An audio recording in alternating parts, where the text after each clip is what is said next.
Good Monday to everyone. I hope your weekend was great. Hope your week is starting out well. It's good to be here. Lots of exciting things happening, hopefully continuing to happen. I want to acknowledge everyone that I see in chat here. I see Bjorn Jorgensen, who found out an interesting fact about a certain person in our political history, which I thought was interesting. I see Jim Largo. I see Ian Sweeney. I see Kieran Ball, who is totally going to make me blush with things like that. Jason Garcia. I see everybody else. And Jim, great start off question. I'll get there in a second. So, last week I announced that the studio move was going to be happening, and I wasn't sure when. Well, and part of that hinged on some logistics for Sue's. And I am happy to state that, barring any unforeseen complications with the application process, which, based upon the criteria, sounds like, she's got nothing to worry about. She's met with a roommate, nice place, fits all of her needs, good to go. She should be able to do that April 1st, which is great. And the confidence with which that was relayed to me, and my confidence based upon all the circumstances, I'm like, okay, this sounds like it's pretty much a done deal. I'm gonna start applying to places. So I did that today. Applied to 2 places. I took my top 2. So I went back through all the places I'd been looking at for the last couple months, whittled it down to like a top 5, and then down to my top 2 places. Looked at the layouts, did some thinking, figured some things out, and I said, okay, these are the 2. Applied to my number 1 and then my number 2. I talked to the number 1. They said that there's a good possibility that they work with me, but they can't guarantee anything. Second place I talked to has been asking me for paperwork all afternoon, and I just supplied them with everything that they asked for, and they said that the application is still in process. They can't guarantee anything yet, but things look good so far. So that means that sometime this week, I should get answers back from both of them. The question being which one or both are going to say yes or no. And then from there, we're going to keep going. I don't want to have to apply to a bunch of different places and, waste that kind of money. So I decided I'm going to go with 2 because I didn't want to run the risk of applying to 1, it taking forever like last time. A lot of you will still remember that debacle. It took like 3 weeks to get a no after being practically guaranteed a yes. So when I get those answers back, essentially I'll be moving either the first week or the third week of April, depending upon which one I get, if I get one of these 2. I've got plans in place for both eventualities, and I think that if I end up having to move in the middle of the month, I would use the extra time to go ahead and get all my stuff from Houston so that everything's just up here and ready to just you go right in. Um, the timing logistics of that, I don't know how that's going to go, um, but I'm confident I'll be able to make it work. Either way, I've got plans in place so that I have a place to sleep, place to work, all that fun stuff. So I'm very, very excited by all of that. So it's more movement on that particular front than I thought I would be able to share with you as of today. So very pleased with that. I hope you all are as excited as I am to get things moving. So, and don't worry if whatever place I end up getting, I have a floor plan ready, like of good pictures of both ready to go, and we'll have a whole stream where I just talk about, well, here's what I think's going to happen. It'll be fun. We'll plan it together. Be fun. Be a lot of fun. So, on to today's main topic, which is toy store paralysis, which is a term that I believe I have coined, which means going into a place to buy something and there being so many options that you can't focus on anything, right? And I'm going to talk about this in the context of a visit I made to Dallas Vintage Toys yesterday. So Jim Largo has an excellent question. Says, whenever you go window shopping at a toy store, do you have a spending limit or do you just decide how much ramen you can eat?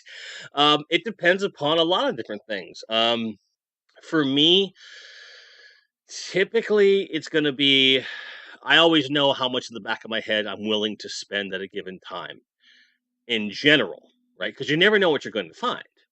If I'm looking for something in particular, I certainly have a budget of what I'm willing to spend. Um, and yesterday was no different. I did not go in there purpose built to come out of there with something, and I didn't get anything at all. Which, spoiler, I didn't get anything. I wanted to check the place out, get a feel for their prices, meet the staff, kind of get the lay of the land, just spend a little bit of time there, have some fun.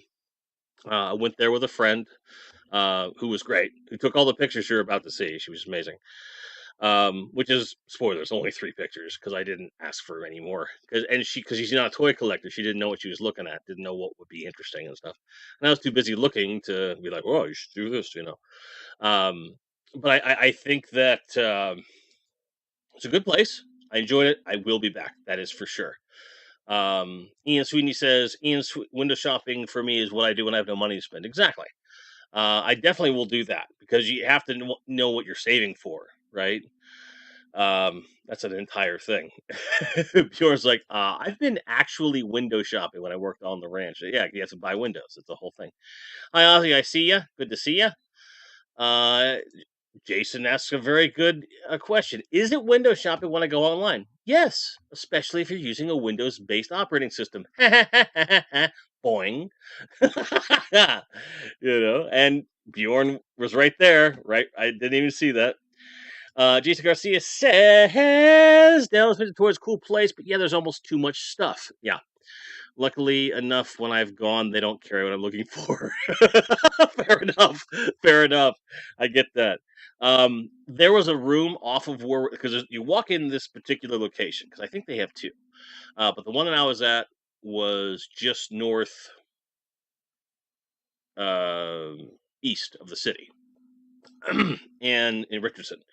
And you walk in, big L-shaped room, lots of different stuff, very well organized.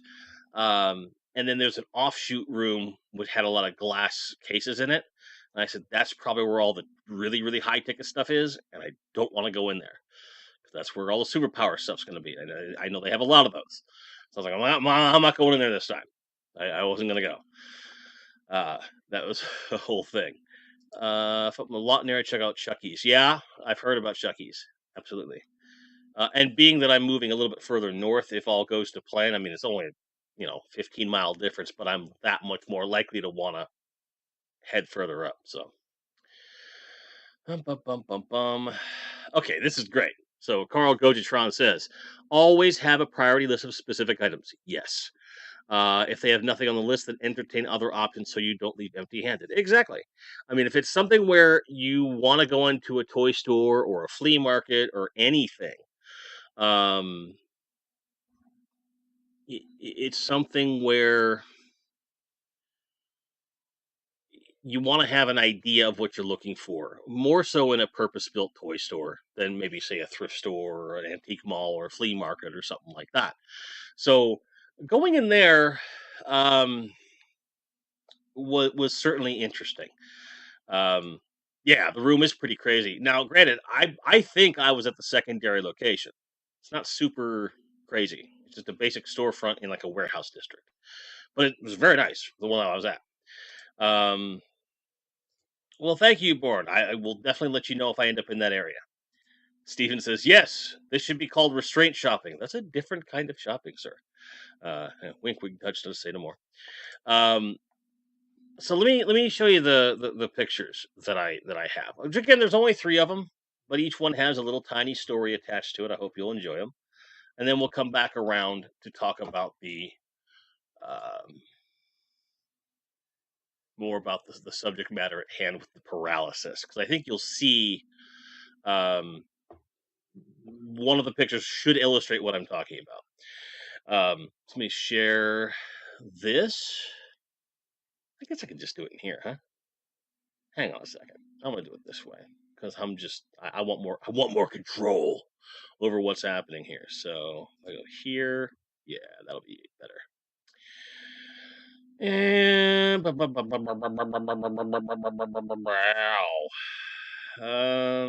we'll add this display. Yes, thank you.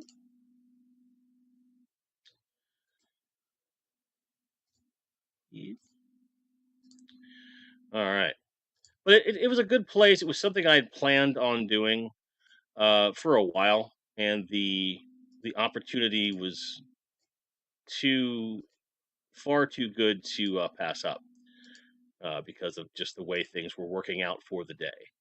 Um, so that's why I went when I did. Okay, so I'm gonna go ahead and show you guys right here. I'm not gonna share a screen, nothing like that. Um, but I just want to do it this way because it's easier for me. All right.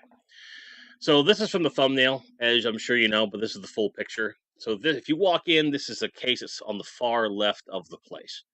Um, and they had just a nice smattering of some stuff, vintage, mid-vintage, and so forth. This is a Darth Vader helmet that was wide retail release for like $20, and I believe it's marked around the same.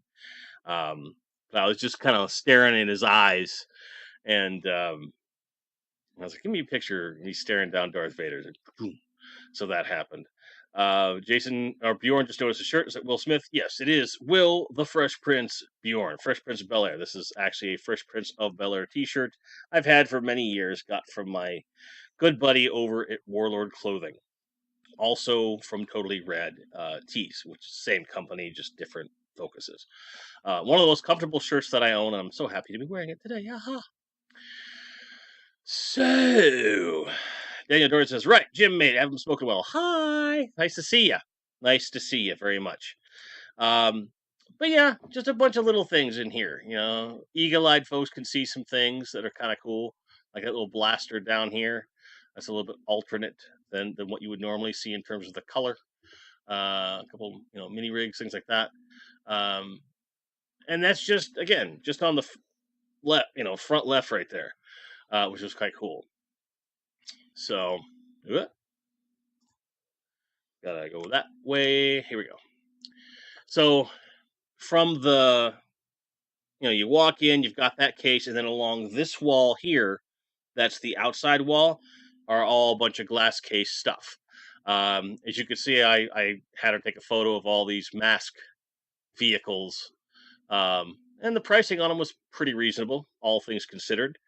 Um, But I was like, wow, because like just below that's a complete Castle Grayskull with a bunch of vintage figures, and right next to that's complete Snake Mountain with everything. And yes, Daniel, this is Dallas Vintage Toy Store that we're looking at, which is about a half hour away from me right now, but we'll be much closer once I move. Ha ha ha! So I'm looking forward to being in there quite often. But in this case, they had bunch of Star Wars stuff. They had a bunch of Motu stuff. They had a shitload of GI Joe stuff, like a lot of really cool stuff you don't tend to see complete. I was tempted by a Havoc that they had there. And I was like, nope, no, I'm not doing that. Nope. And in the center, like the meat of the main room, is where they have primarily your modern boxed stuff. You know, everything from HH Figure Arts to Marvel Legends stuff, you name it, and the walls are lined with mainly pegs. You know, mainly pegs, and is almost everything is, of course, newer stock. Um, and they had a ton of just amazing stuff. Stephen, I believe that they do have an Eternia there at the store, but as I was saying earlier, there's a second room, which just based on what little I could see, was full of glass case stuff, a high end stuff. I'm like, I don't want to go in that room on this visit. Right? It was meant to be a short visit just to get the lay of the land. If I saw something I was really into, I was going to grab. Otherwise, I wasn't going to spend a lot of time or money there. I just wanted to check it out. So we were in there like less than 15 minutes. Got to look around the whole place. Took a look at a bunch of stuff. It was very cool, and I said, I will be back, kind of a thing.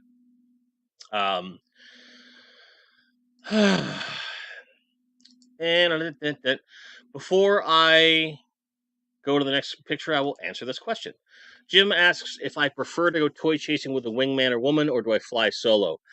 It's a good question. I think it depends upon what I'm going there for.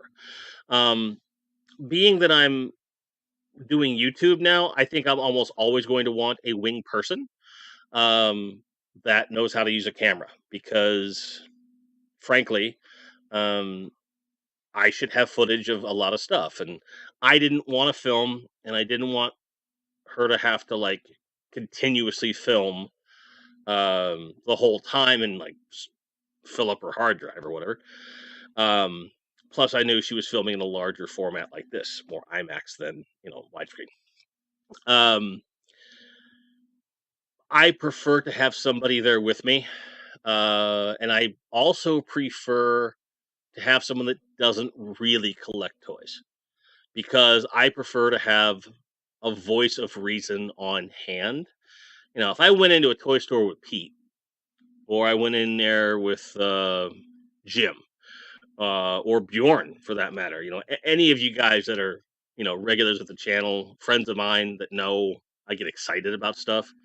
Well, you guys get excited too. Like, it's not going to help anything. Like, and it was very purpose driven, because I knew for a fact I have money saved to do this move. I did not want to take money out of what I've saved for this move to buy some big ticket item, which could have happened if I really went looking. And I did not want to do that. So it was very, by design, we weren't there long. Just wanted to kind of show some things off. And yes, Daniel, they did have 10 and 12-inch era Joes. They had Mego. They had a bunch of Playmates Star Trek stuff, most of which was in the box of the Star Trek stuff. Some were new, some were reissues, or some were reissued, aka new, some were old. But they had a pretty decent selection of Mego there, from what I remember. It's all a blur. Just lots of like, oh, it's cool, kind of moments. Speaking of which, so this is the last picture, and this is the one that brings us back around to toy store paralysis. This is one side of one aisle, and you'll notice that there's a shitload of Power of the Force 2 stuff in the box. The A-Wing, Darth Vader's TIE Fighter, the T-16, you got 2 X-Wings, like 6 TIE Fighters, all in the box. Yeah, it was like, and it was just, I was beside myself. I saw the cloud car. I was like, there's a bunch of stuff on this shelf from my whole Bespin thing I'm wanting to do. Like, I need this, I need this, I need this. And there is a Slave One just out of view. And I was just like, oh man. Because for me, I want Millennium Falcon, which they had a bunch of Millennium Falcons in the right scale. Like I had my pick of almost any one that was released complete in the box. Could have walked out with one. Um, so I need a Falcon. I need 2 TIE fighters, and I need a Cloud Car, Slave One, and then the figures that would go with those respective vehicles. That's more or less all I would need. Um, so it's so I still have a limit, even though there's only certain things I would quote need, right? Um, but seeing this was just yeah, Jim Largo brings up an excellent point with this Toys R Us reference.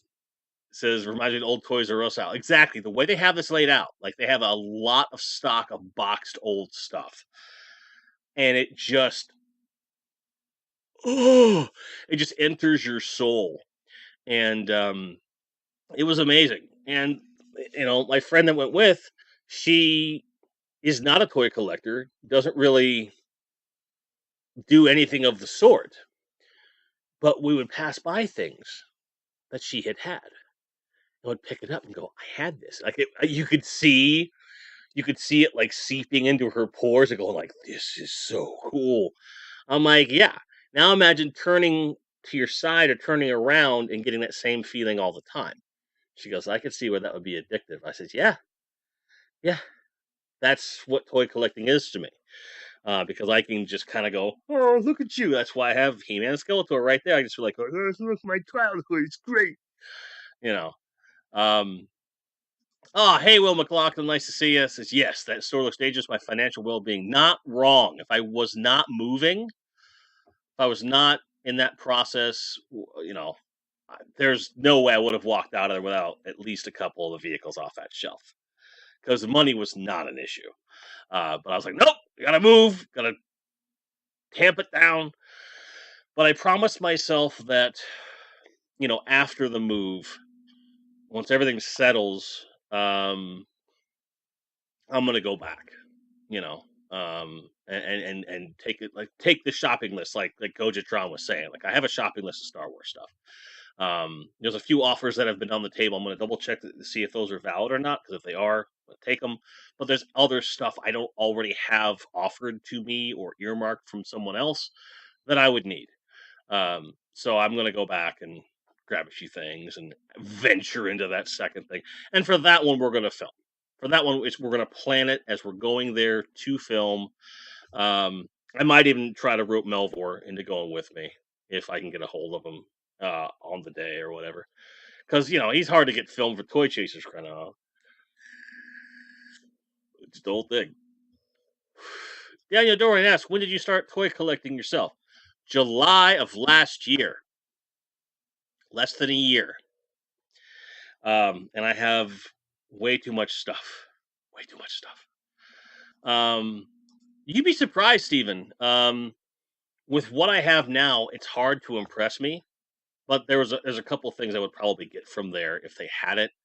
Like part of me, because I have a Brainiac and I want him to be repaired, which obviously I'm going to repair him. I still would like to get one that's complete and unbroken, just because kind of a thing. So I have one that's like all original and like one because that particular figure means a lot to me because it was the last one from series one that we didn't have. That my parents and I had to scour for a couple months to get. So to me, like he's kind of not a Grail, but Grail adjacent figure from the line for sure.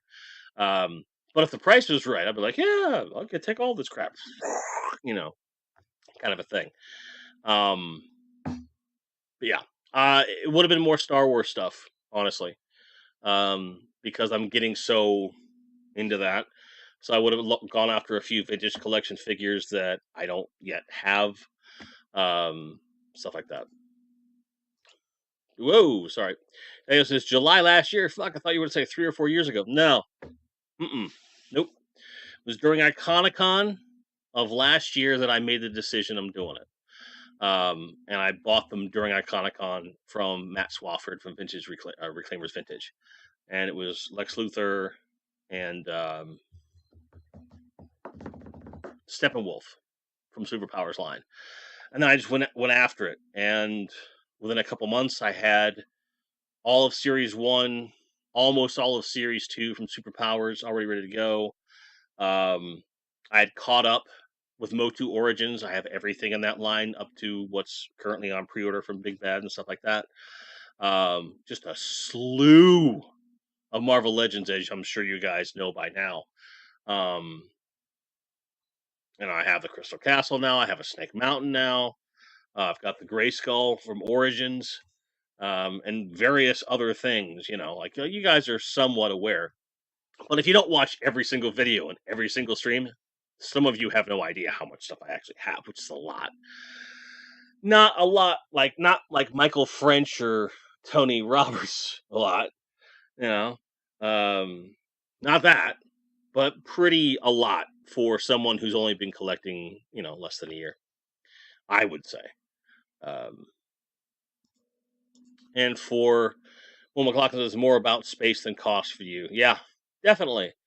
And that's one of the things that I also hate as well, which is part of why, like, when I'm looking for an apartment, I'm specifically looking at 2 bedrooms. I'm having one dedicated space to work, to make content, and to display my toys.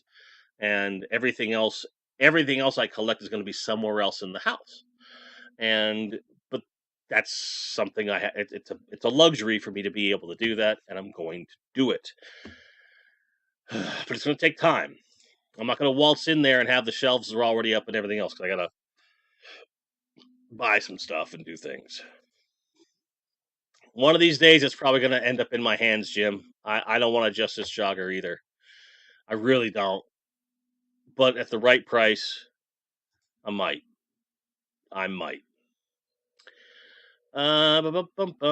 Kieran Ball says, no vintage toy stores near my home, so online toy stores and toys on eBay sites are my jam. Same. In as much as I tend to prefer the online experience a lot of the time, because I have more control over when I'm shopping, and it's a set price. You can't really haggle. I like haggling, but I also get pissed off if I don't get what I want out of the price and things like that. Ian Sweeney says, how viable would you say it is to buy, in essence, a playset shelves at the Indoor Village or Vintage Grayskull and buy original parts or over time heavy replacements? Well, I think that greatly depends upon which playset you're after. In the case of Snake Mountain, it came with half of the bridge. Okay.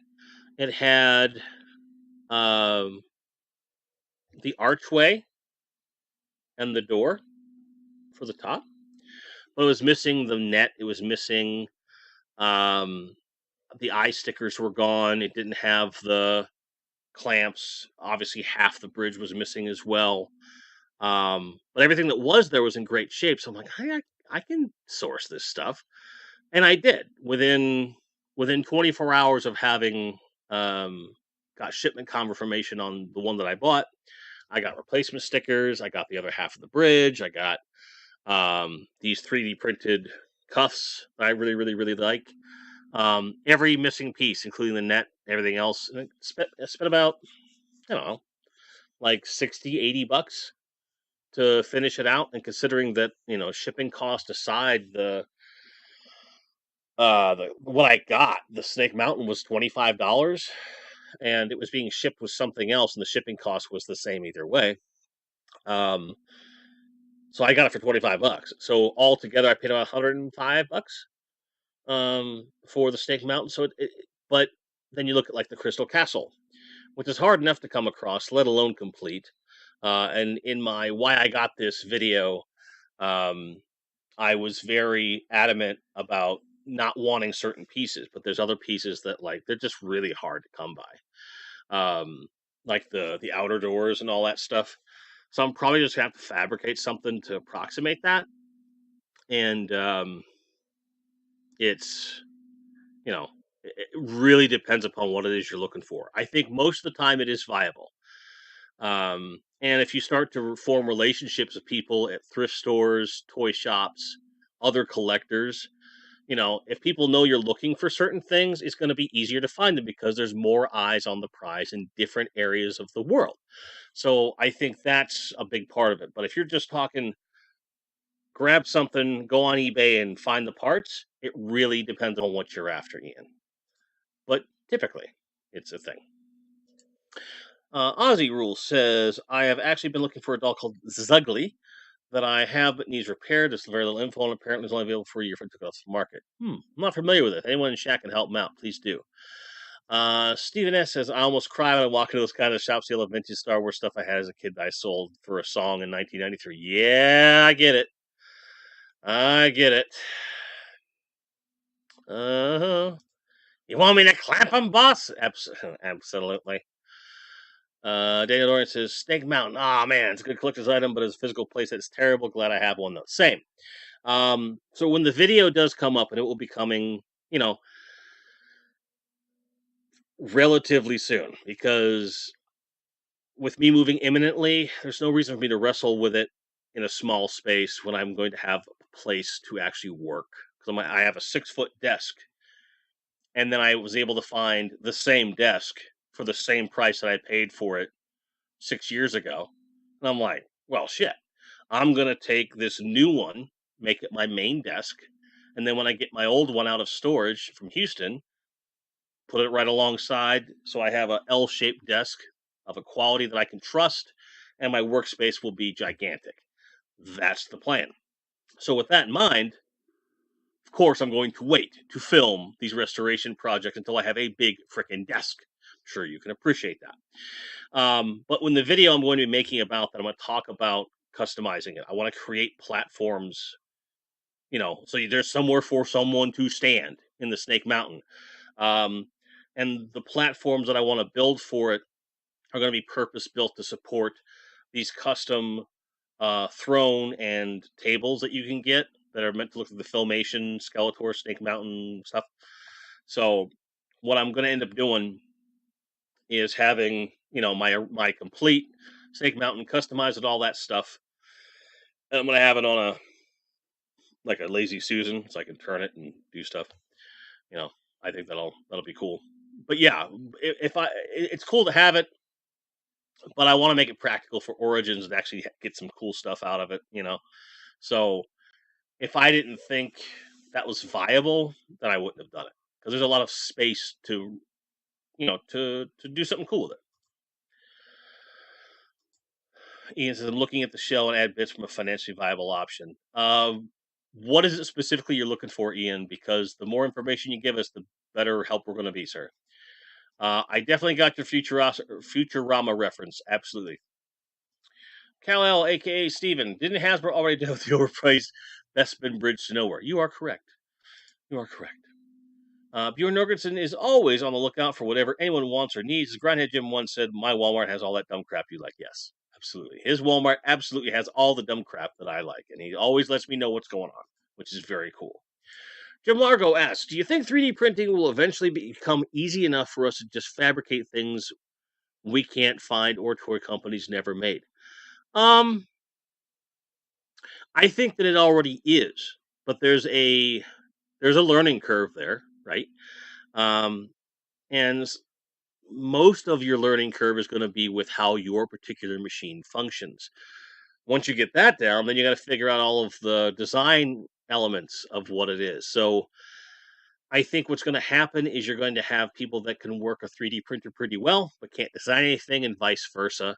And there's certainly, I feel, enough of a community now that for the most part, if you're patient, you can make these things happen, right?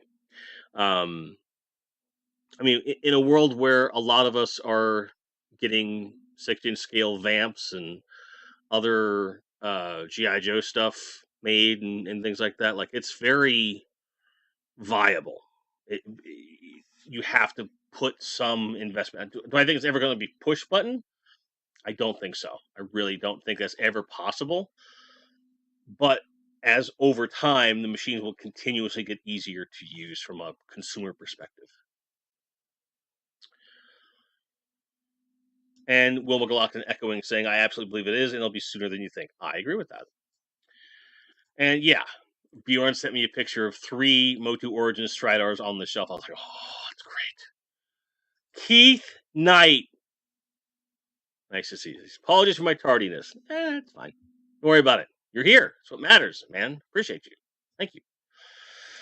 Hey, Doran says, frankly, in terms of scale playability, can a real Ghostbusters Firehouse a better place at the Snake Mountain?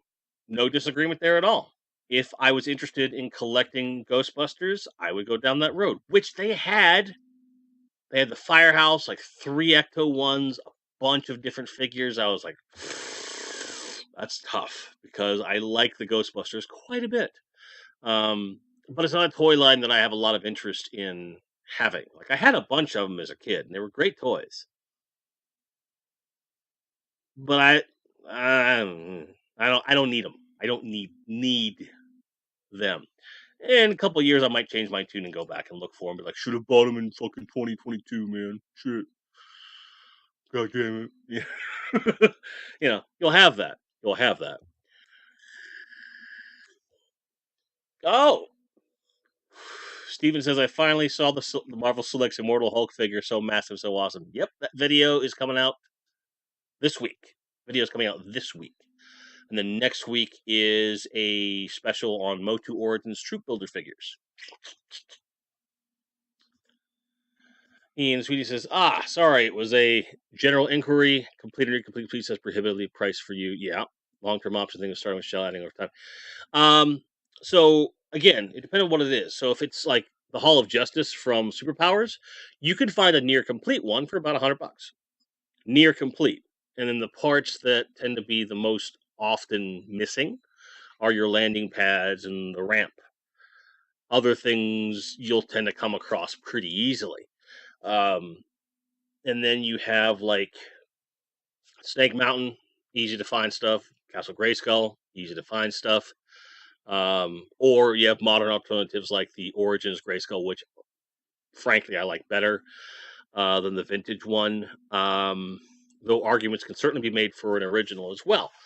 But then you get into something like a Star Wars playset, which is that thing is you're not going to piecemeal the parts out. You pretty much want to get one complete, and you're going to pay for it too, because the parts are so. It's hard enough to make sure you're getting the right parts in the first place. So something like that, it's going to be a problem.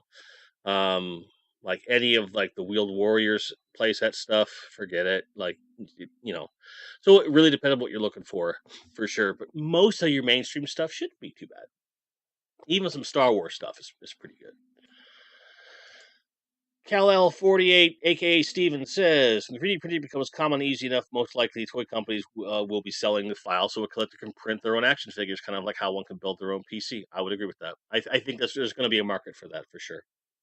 There's going to be a huge market for that. Jim Largo asks, Ghostbusters movie or cartoon? I was much more a fan of the films than I ever was of the cartoon, but I did like the cartoon, the real Ghostbusters. I did enjoy it.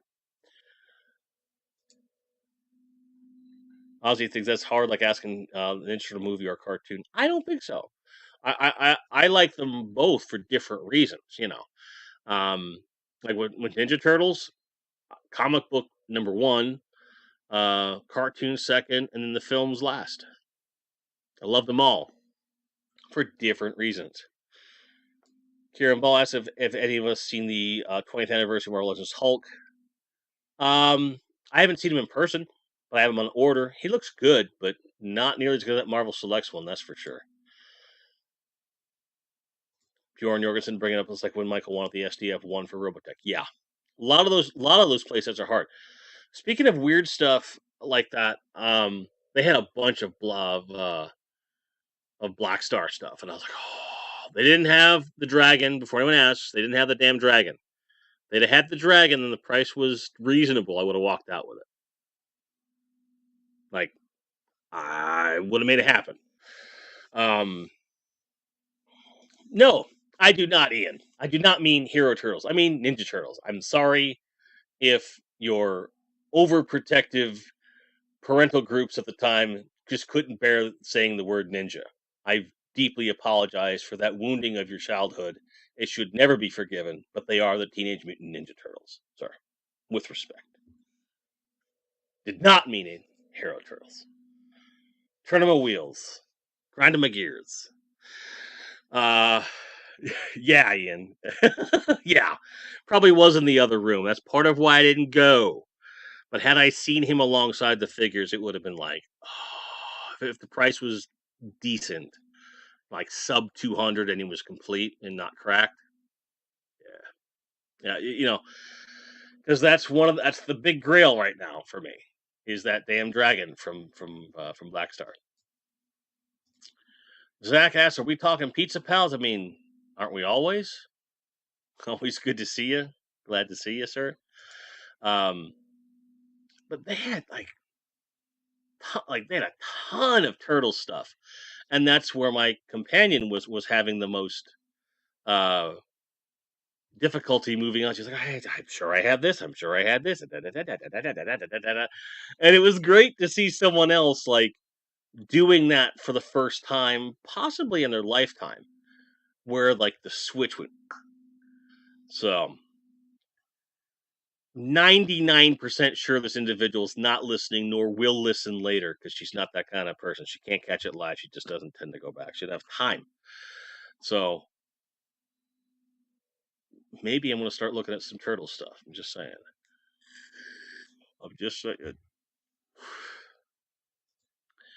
Jordan Orkinson says, speaking of hero turtles, the only positive thing that I can say about the Loyal Subjects turtles is that Mikey comes with the weapon he used in the UK version. Fair enough. It's good that there are ways to to appease everybody in the sphere, right? Because I joke about the hero turtles thing, but that's a valid piece of their childhood. Just like someone from Japan is gonna be very different about Robotech versus Macross versus Robotech here in the States. Storylines were different, things like that. They changed a lot of stuff. It doesn't mean that one person's memories are more or less valid than the other. That's for sure. Pizza Pals in a half clamp. Are we still talking about the same thing, Zach? Like, is there something you want to tell me? Jason Garcia says, I know they look diseased, but I want to get the original TMNT rubbery movie turtles. Yeah. And they have a bunch of spots. They're like, the plague is upon us. And they look pretty good. I mean, I still haven't decided exactly which turtles I want. I just want the 4 turtles, and I'll probably be happy for myself. And there's a few versions out there that I've kind of like went, if I can find this at a good price, I'll get these, kind of a thing. But it's not something that I'm in a massive hurry to get. You know what I mean? 16-bit Pete. Hello, Pete, my good friend. Good to see you, sir. Haven't seen you. It's been too long. Can't wait to see you in Houston in a couple months. A couple of very short months. Be awesome. Get some Retropalooza action going on. It'll be fun. Be fun times. Good. But so when I went in there, and no, Steven, they did not have any Lego tires at Tigers at Dallas Vintage Toys. I certainly didn't ask. I saw shelf after shelf after shelf of toy lines that I was into, toy lines that I had, toy lines I have yet to collect, ones that are woefully incomplete. It was just overload. And between that and the fact that, like, I knew I didn't want to spend a lot of money, if any money at all, right? And it was meant to be a quick visit to keep myself in check. I was paralyzed. I didn't know where to focus, because I know the Power of the Force 2 stuff that I saw is not horribly expensive. They didn't have it priced, but it's not. There's enough of it out there that you can kind of Not necessarily name your price, but you can get away with some stuff. And so when you see that, it's like, oh, I should ask. But they have a lot, which means that they probably sell it and keep getting it in because it's not hard to come by this stuff boxed because there was so much of it made.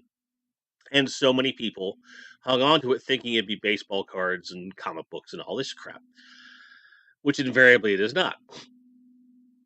So for me, it's like, okay, that stuff I can go back and get at some point if I want to get it off of a shelf, right? Um, for me, it was just getting a lay of the land and stuff. But at the same time, I didn't even know what I wanted to look at. I was just like, ugh, just seeing everything in one place like that without it being a convention or a flea market with tons of foot traffic. There was only like 6 to 10 other people in that store at the same time as us, not including the employees. So we had we had free run of the place. It's great. It's amazing. It was really fun. It's really cool. And to rattle off all these really obscure, stupid facts about toys that my companion had no interest in at all, short of seeing my face light up, and I'll be like, "Oh, yeah, this one here, you can tell because," you know, which is just fun to me. Ah, yeah. Will McLaughlin says, I was so overwhelmed at Joe Fest last year. I fully intend to take inventory before I go this year and control my spending. Yes, that is the other reason that going in here, I was not going to buy anything because I have reached that point where because things are in mixed bins, boxes are in separate places, and I have not had a chance to just lay everything out and take stock of what I have, which I am going to have to take, like, quite frankly, an entire day off of work after I move in just to do that with my toys, my CDs, my vinyl, my movies, everything. I need to get a list. I need to make that list so that I don't accidentally buy things again, which has happened in the past with other collections. And I'm not going to do that with toys. So I need to know where I'm starting from before I start adding to the collection. So it's very important, I think, to make certain of these things before one goes into a den of iniquity like that. That's for sure. Yes, Toy Base 10 is something I have to go there. Have to go there. And I will certainly take Melvor with me because one, he knows the owner and they like each other. And two, he's a good cameraman. And he's my friend. All those things. Jason Garcia says, I took my niece to Elephantist Toys the last time she walked out McFarlane's Dragon of all things. Hey, whatever she likes. That's right. You got to check that list, man. You got to check it twice. Find out who's being naughty and nice. Santa Claus may or may not come to this town. It's true. Zach knows what's up. Zach definitely knows what's up. But when you get to that place where you don't know where to focus, I think it's better just to let it wash over you, not worry about it, and just enjoy the experience. Take notes in your head and come back later.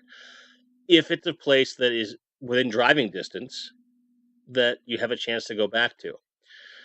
So, Will kind of tip the hat on where I'm going with this conversation is that when you go anywhere in person to buy something, you should have some kind of a means to double check either what you have, what condition what you have is in, something along those lines.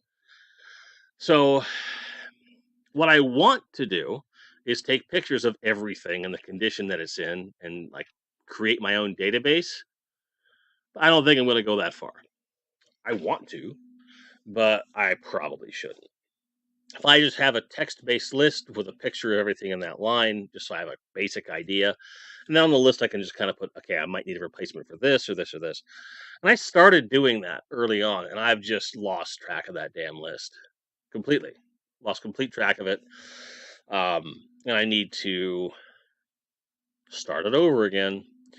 And I'm probably just going to use Evernote. Just have a picture across the top. Here's what I've got as of this date, and here's the text list. So that if I'm out and about, I can be like, do I have this? If so, what condition is it in? What parts do I need? Blah, blah, blah, blah, blah, blah. Because going into a place like this or doing anything at a convention, your mind goes blank because everything you see looks amazing, everything looks desirable, and you're left going like, ah.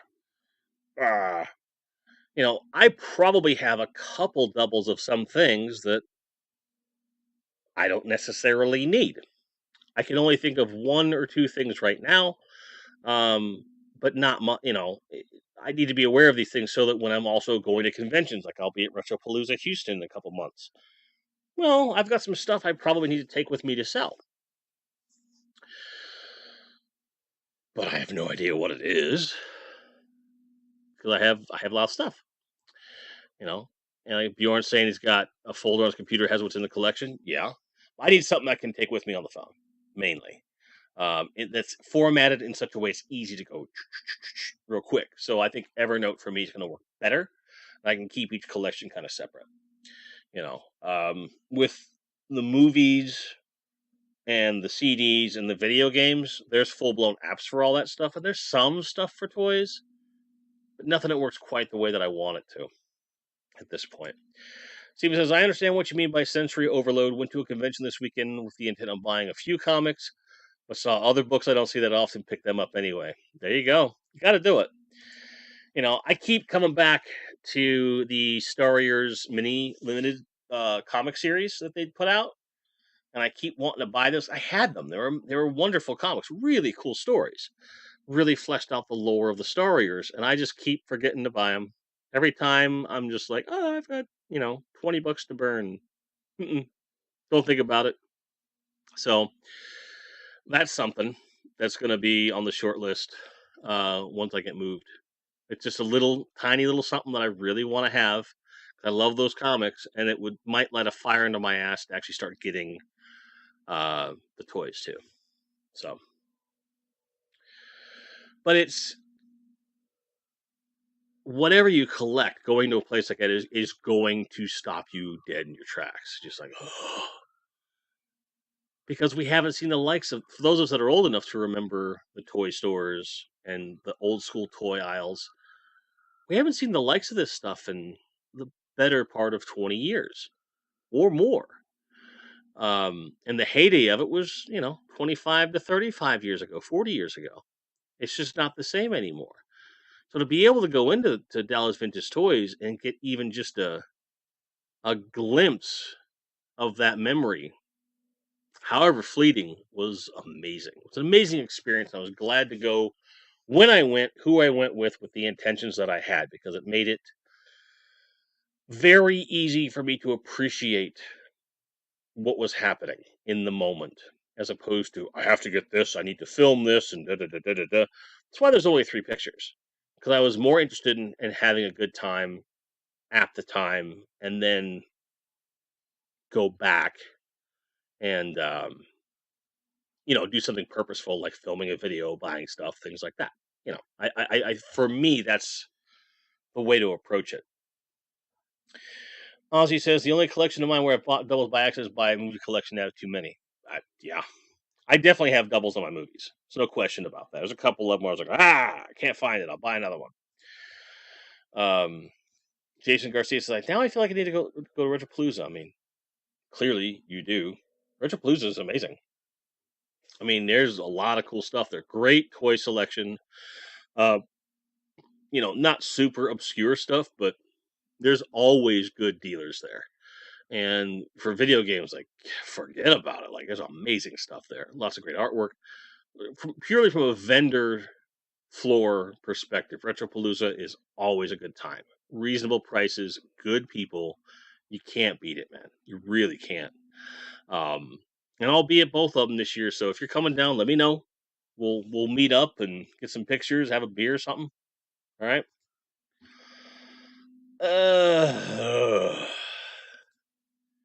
Bjorn definitely going back down the Lego rabbit hole, which I don't think you're ever going to escape that rabbit hole, brother. I don't think you are. But that's okay. As long as you like it and you can afford it, who cares? Yes, Goji. I was actually gonna wait to see who mentioned this first. Mattel just released the new Origins figures coming this fall. Line's going in an unusual direction. Yes, it is. Um, but I'm not unhappy about it. Um, it's interesting. Like, there's one or two choices where I'm like, why are you doing that? Like, they're putting out a Tila with the gold paint deco is brighter. It looks like. The accessories are a different mold, and she has the updated knees. So all in all, just kind of an upgrade from the original one we had in the Origins line. There's going to be a 2000X He-Man in the Origins style, which is a very, very weird choice. He's cool looking, but I don't understand why he's there. The only reason I'm even really interested in him because there's a slightly different hair sculpt on him. That's the only reason I'm interested in him. Although everything else just kind of sit there. I don't care. They are putting out all of the Sunman villains and whatnot, which is very welcome. I'm looking forward to adding those to the collection. But the big one for me was it was Zoar, which insta buy, and King Randor, who looks great, insta buy. But it's a bit weird. It's a little bit weird. I would agree with you, Koji. I definitely agree with you on that. It's an odd thing.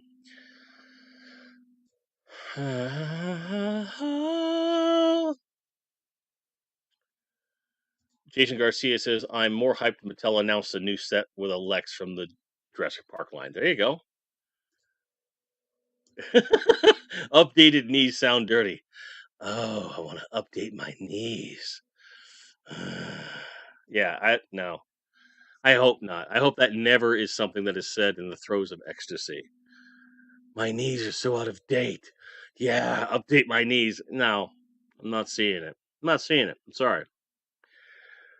But I get it. But I get it.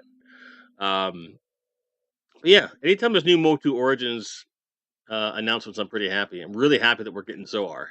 Like, that was I never had one as a kid. Um, so I'm very yes, Goji. I would say that it's most likely that Zoar and Tila are indeed a 2-pack. I would agree with that assessment 100%. You bet. And what would probably happen for me in terms of display, because I don't like Tila with the snake armor on. If the new snake armor looks better than the old snake armor, then I'll take the old Tila, put her in the new snake armor, and just mix and match and kit bash her to the best version of that version of the character. Put her on display with the green goddess off to the side, and then, you know, updated knees Tila will go on display. And if it's a 2-pack, I mean, that's fine. I don't understand why. Like, I kind of get why, but I was like, just sell me a fucking Zoar, dude. Like, I already have Tila. Are they just trying uh, to get that? So Bjorn's like, I just want a Grizzlor and a Hordak. Well, Hordak's not hard to find. Grizzlor, we'll eventually get them. But I want to give you guys a little sneaker peeker. Look at the Horde Troopers. It's beautiful. I have 2 more coming from Big Bad, but they went on sale on Amazon just below retail. And I ordered one right away. And he came 2 days later. I'm so happy to have me a Horde Trooper. Ted Millen says, just drop me to say hi. Catch replay later. No worries, Ted. Appreciate you. Love your face. So, isn't he great looking, Keith? He's awesome, man. I can't wait to get him out of the package and stuff because I filmed intros and stuff, and I'm gonna open him up because it's so good, so good. But yeah, Horde Troopers are great, man. And like I have 2 more coming, and I have 2 of the Eternian Palace Guards, as you guys know, and I'm thinking about getting a 3rd one, just so I have 3 of each, right? Because I like symmetry, right? But on the other hand, I have a Man at Arms who could be the 3rd. I don't know yet. I don't know what I'm going to do yet. because I like the idea of troop building with Origins. I just don't know how far I'm going to take it because I'm not going to leave all my Horde troopers silver. No sir, no ma'am. I'm going to give them different colors.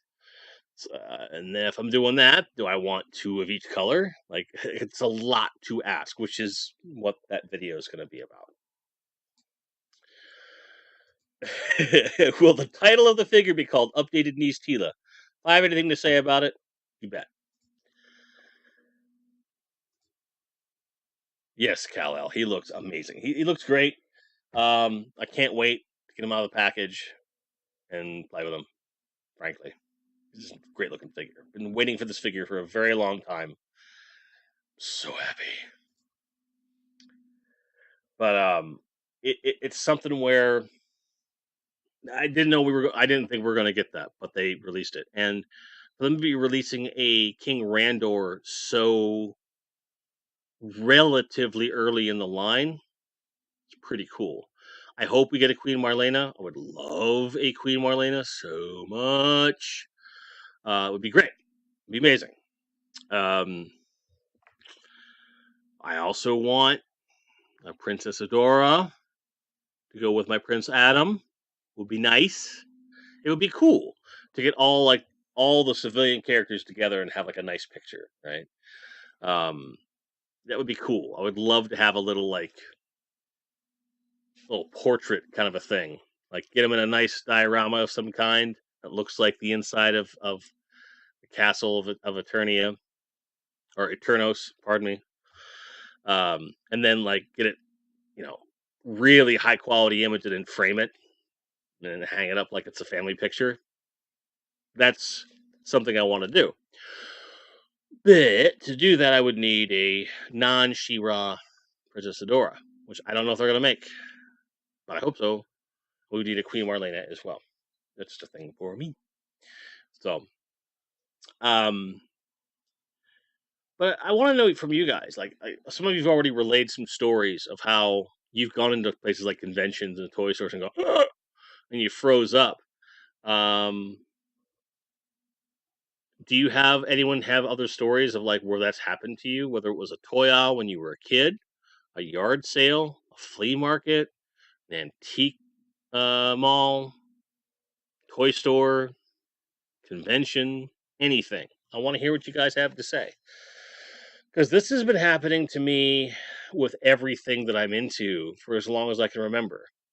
Good music store with a lot of drums and cymbals, ugh, done.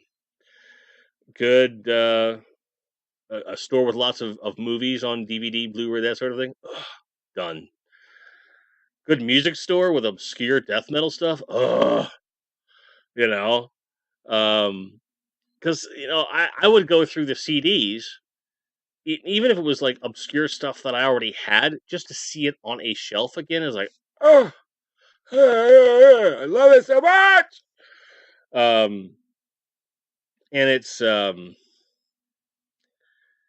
it never goes down. Like you go to a place that has like vintage gaming stuff, like everything, you just kind of go, ugh. Even if you have all of it, just seeing it in one place like that always takes me back. All kinds of stuff. So, Jesse Hughes, the Epic Badger, says, "Hi, nice folks. I just got home. We'll watch it first half later." That's the theme song for your comment, man. Welcome, and thank you for being here, sir. Love your face. Bjorn Norkinson says, "When I first went to a Toys R Us back in the late 90s, stood there for a good few minutes." Yeah. It's something. Like, you can remember, like, oh, this is a thing? Stephen S. says, "In the mid-90s, I bought a vintage Horde Trooper unopened. Sold it the same way in the mid-2000s. Regret that, too. Getting this one, not selling it's awesome." Yes. And it's very difficult with these Troop Builder figures because they look so beautiful in the packaging. Like, I want to take them out. I'm going to play with them. You guys know me by now. I'm going to do that. But because I don't have a ready space to put them in bin wise, I have no incentive to take them out of the package outside of filming for the video. So it's something that I'm wrestling with because it's like, because once I moved in to the new place and I have everything on display, I'll have empty bins and I'll have bags. Like I'm gonna have a little workstation because the two places I'm looking at, both of them have like this little corner, which for me is gonna be like a separate little workstation just for bagging and binning toys, right? So so for anything that is not on the shelf, I can just boop, boop, put it in there. And I want to normalize that process. So I want to have storage strictly for flattened boxes and the card backs that I am keeping. I am not certain what that's going to look like. I might try to get one of those storage things that are like rectangular and long and wide that rolls under a bed. Okay. But, just so it's like not too high, but plenty wide. So like all my cardboard's going to end up in there. So if I have that, and I have like the bagged bin, stuff like that, just having a place to go as soon as I get something, cut it down, throw the trash out, and get the hell out of Dodge, so that there becomes like no more like I'm buried behind all this stuff, right? Um, I'm getting sick and tired of seeing cardboard that I'm not intend to keep. I'm getting sick and tired of seeing things in packages that should not be in packaging, and that's one of the biggest things about making this change. It's going to be so cool. I can tell you that conventions will definitely become a problem because, like Jason is saying, his first convention, he had the overwhelmed feeling eyes bigger than your bank account. That's true. The first time you go to a convention, you think taking 100, 200 bucks is going to be enough. It's never is. You have to set a budget. You have to make a list. You have to stick to it. The rest of it is, ooh, look at that, you know, kind of a thing. It can be really, it's a lot to ask of someone, I feel, in these situations, you know. Um, it's not a lot of fun. It's not fun to be broke, and it's not fun to have a lot of money and it still not be enough. So you can only be so prepared. There's only so much money and there's only so much room, especially if you flew. Ian Sweetie says, went to a Doctor Who convention way back and was just overwhelmed. Went with a friend, a super fan, and really pissed her off by winning the raffle and also being distracted by Sophie Allred and leather trousers. Who wouldn't be, though? Who wouldn't be distracted by all these things? Jesse Hughes says, convention tip: there's always cheaper food around the block from a convention center. This is true, depending upon where you are. Some places are so remote and they're that way by design, so you can't just walk out and get food. You can't.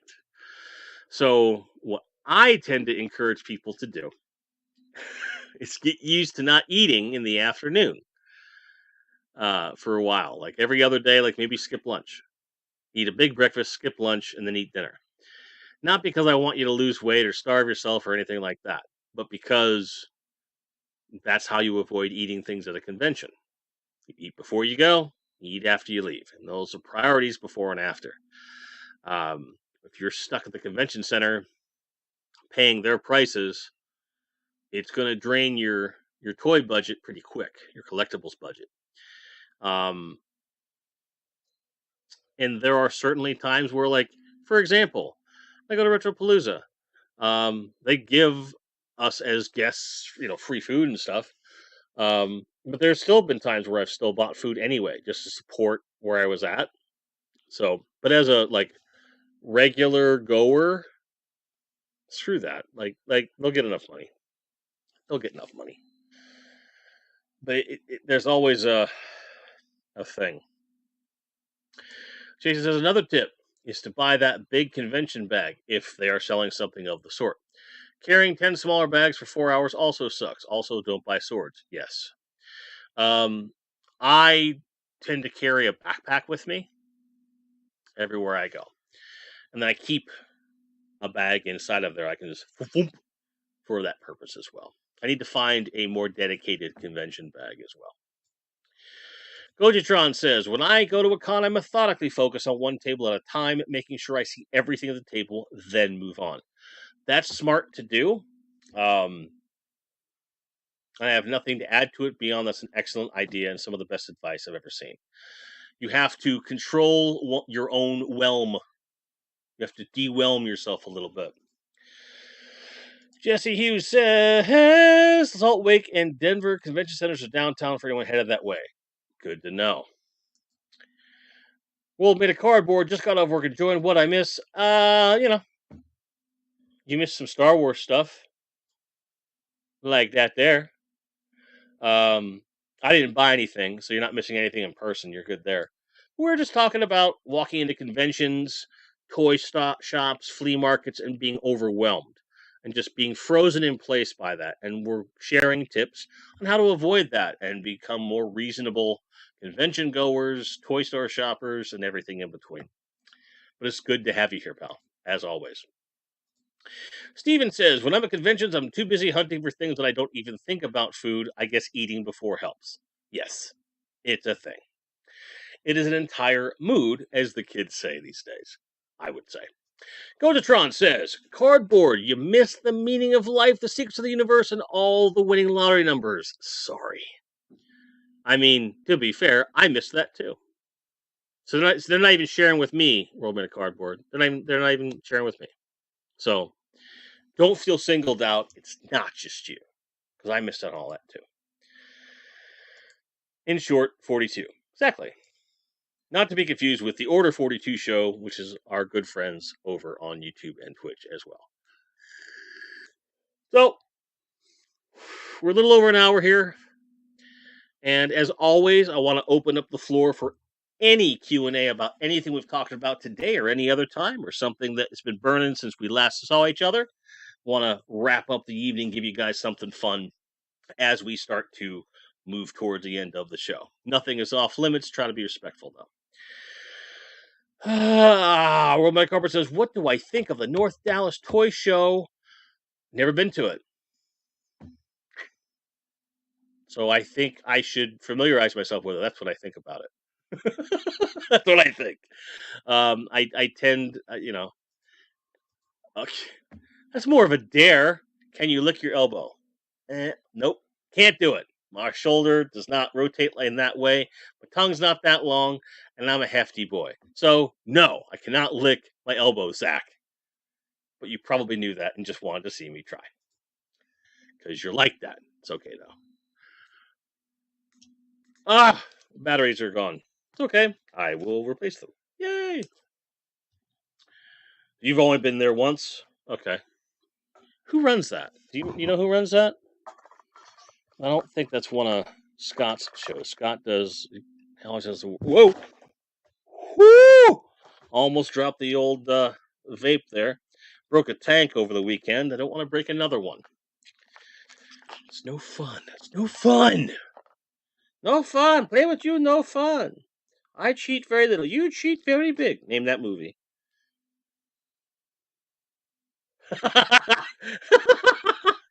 Oh, Jesse Hughes, my epic badger, says, Jim, how have you not been to all the conventions in Texas? It's such a small state.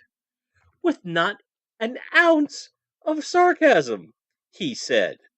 Yeah, I would agree. Yeah, and you got to figure that I've lived in Texas for 4 years almost, and the first 2 years I had no extra money and no desire to go anywhere. And then when I got here, the money was still a problem, plenty of opportunities, and then COVID hit. So it's been, I'm having to play playing catch up. ESP says, gonna head off. COVID been kicking my ass last couple days. Oh, I'm sorry to hear that, brother. Peace to all, and thanks for the tips. Get some rest, get some vitamin C in you, heal fast, pal. Okay, keep me informed. Yep, take care of yourself. Thanks for being here. Karen Ball says, for the Marvel Legends collectors in the chat, what are your must-haves of the moment? Well, I got some stuff over the weekend I want to show you. Where'd I put them? Okay. Oh. So, a couple of you have been encouraging me to get one particular G.I. Joe classified figure because of the customization fodder it provides. Had I not been browbeaten multiple times by multiple collector friends about getting this particular version of this particular character, I would not have done it. But the price is right when I got her on sale for around $12, so I decided to make it happen. I got myself the G.I. Joe Classified Series Scarlet from the Snake Eyes film. And I have to admit, aside from her costume molding, she does look a lot more like the character than the other figures on the market. With some paint and or kit bashing with another body, it's pretty great Scarlet. I'm very happy to have it. Marvel Legends, though, another figure that I kept saying, I'm not gonna get her. I'm not gonna get her. I couldn't help it. Got me a Tigra. She's really orange. She is so unbelievably orange. I had to get her. I had to get her. It's a beautiful figure. I'm very happy. Buckled down and I got it. But as far as like must-haves for me, I am very much waiting with bated breath for like the anniversary Spider-Man figures that come out this year. And if they do a re-release of some kind on like the retro cards Spidey, I'm going to get like 3 or 4 of them if I can. Not because I'm greedy or I want to keep them in boxes, but because I have so many um, different scenarios that I want to have them in from a diorama and display standpoint. I just want more of them. So that would be my what I'm most excited for coming up. I also keep coming back to the Obadiah Stane and Ironmonger 2-pack, as well as um, the 2-pack that has Happy Hogan and forget who he comes with. But I'm kind of like, I want that. So definitely something I want to do.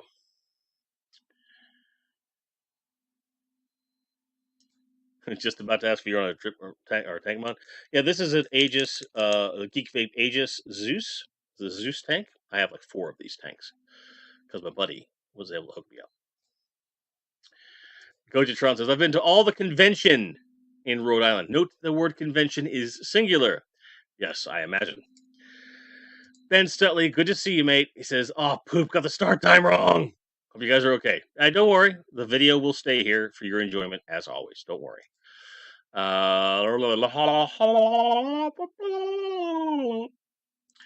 Jesse Hughes says, oh, that's a good Scarlet. Made some fun customs with that one. Yeah. Who do you think one of the people I was referring to about browbeat me about getting this figure was? You may not have been like beating me over the head, but I keep hearing good things about that figure. When she went on sale, I was like, fine. Jim Largo says, if you could afford one of those crazy life-size statues you see in high-end toy stores, what character would be displayed at the new Grind HQ?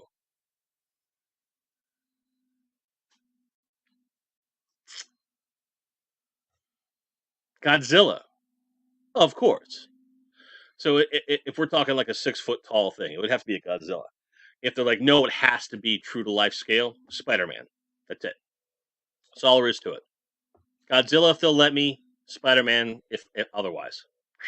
It's got to be Spider-Man or Godzilla. Good question, though. I like that. Gojatron says comics versus Doctor Strange. That just came in the mail for Jim Largo the other day. Baron Zemo. I pre-ordered that the other morning successfully, and it's already shipping, which is amazing. I can't wait to get my hands on that. Oh, Binary, Despair, and Sleepwalker. Nice, nice. Hoping they do a No Way Home 3-pack of one of each successive costume. I would. Oh, I know what you mean. No spoilers, but yes, I know what you mean. I would like that as well. World Bit of Cardboard says, I think I'm going on a tornado warning here. It's coming my way. Thanks for the hot tip, man. I appreciate that. Yeah, the temperature change today makes a lot of sense. Building I'm in right now is like super solid, and the way that we face, I'm typically speaking, I'm okay. Plus, I got a huge bathroom. It's very sturdy. Sue should be here within 15 minutes, so I'm sure she's going to be okay. But thank you for letting me know. I appreciate that. Time to get glasses. Must have read 2200 as 2300. Sorry. I I did order new glasses last week, but they're going to be another week before they get here. So they look roughly the same. It's just a bit softer, a little more angles, but it's mostly the same. You would like a xenomorph predator statue. That's good, awesome. Okay. Garen Ball says, so Jesse and Jim were two of the people that bought Snake Eyes movie figures. Yeah, a whole two. And I only got Scarlet because of the head, because her head is a great sculpt. It looks just like the character. And the overall design's pretty freaking good. I would just need to paint it up.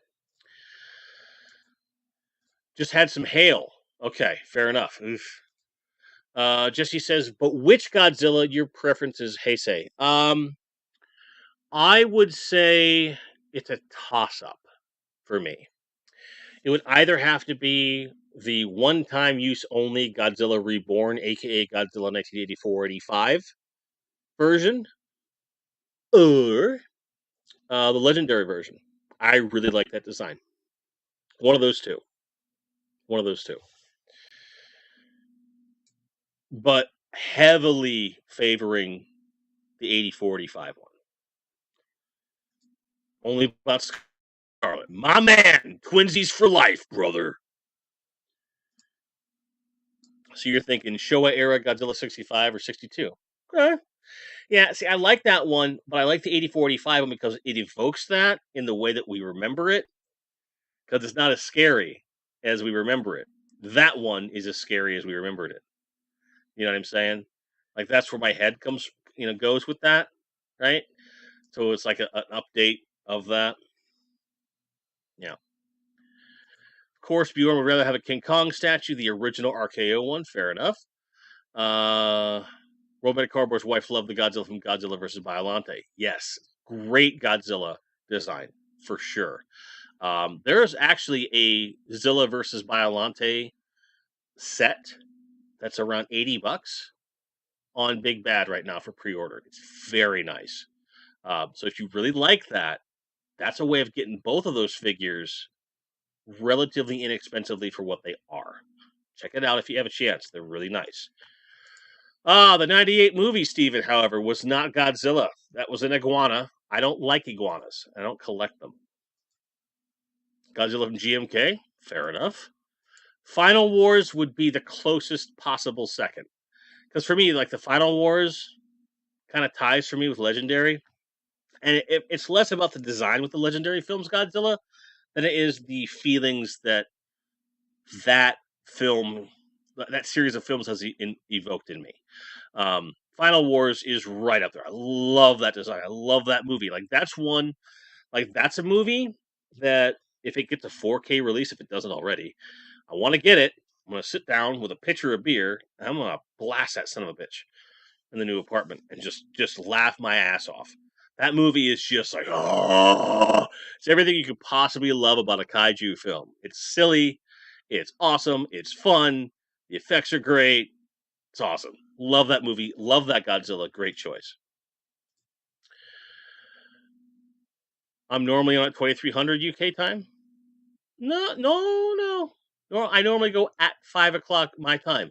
The reason it's a different time for you guys is because we have a daylight savings time change. We're an hour ahead.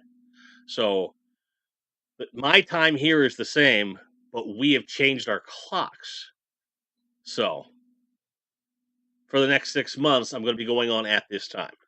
So I'm going to be going on earlier for all of you that are in places that don't go by daylight savings. And I don't like daylight savings myself.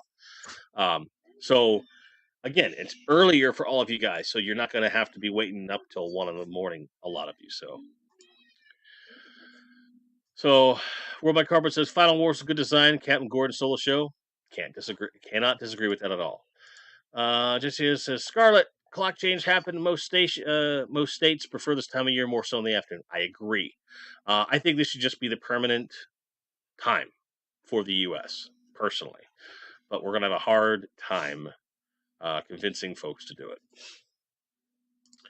Ah, yes, the Godzilla with the white eyes. Oh, yeah, I like that one. Ben Sully says Jim needs glasses. I think you do. Ah, fair enough. I do need glasses, and I did buy some. Koji Tron says, my dream Godzilla toy will never happen. Marvel Godzilla. Yes, that would be amazing. It's a cool design, and not enough love was paid to it. Comic book Godzillas in general are woefully underserved. Like, you don't even see toys for like the IDK one or anything like that. So um, I'm with you on that. I'm with you on that. So, all of that said, we're coming to a close here. Old Man of Cardboard says, "What about the Hanna-Barbera Godzilla? Grew up with him." Yeah, I wouldn't put it past Reaction to do one of those, honestly, because they've got a lot of Hanna-Barbera properties. Um, I'm willing to bet it's just a question of time.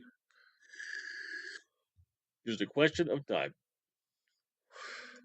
Jim does not do time savings; she'll only be messed with by Time Lords. I agree. And asked if I like the old Hanna-Barbera Godzilla. I remember seeing it as a kid and being very excited because it was Godzilla, but being very confused by the whole concept of Godzuki and all that crap. Um, I haven't really taken the point to watch it since, but I respect it and its place in pop culture history, and I will probably get around to watching it again sometime soon.